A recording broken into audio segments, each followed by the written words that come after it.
мое море. Прошу тебя, не выплюни меня на берег во время очередной бури твоих истерик. Я так давно тебя искал по грязным пресным руслам, зубами сеть рвал, напрягая каждый мускул. И я готов сожрать пуды твоей горчащей соли за то лишь, что ты здесь остаться мне позволишь, за то, что дашь и дальше мне дышать своею влагой. Кроме этого блага мне больше ничего не надо. Это правда, я забуду жадно набранную в жабры. Подарю тебе всего себя, только не нужно, ладно? Выбрасывать меня волной на берега изгибы и оставлять там подыхать, как ту другую рыбу.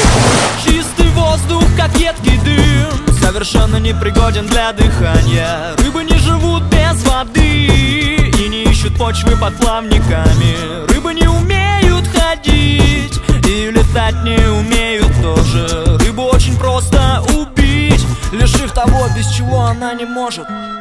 Я смотрел на твои фото сквозь призмы аквариумных стекол. Мои глаза мне врали, не ловили фокус. Я бился головой об толстый лед этих прозрачных стен. Лучше смерть среди осколков на полу, чем плен. Я знал, что должен быть с тобой еще когда был икринкой. Поэтому я не лежу с открытым ртом на рынке. Поэтому я не в цистерне и не в банке консервной. Я здесь, и я прошу тебя, не надо нервов. Я так давно тебя искал по грязным пресным руслам, зубами сеть рвал, напрягая каждый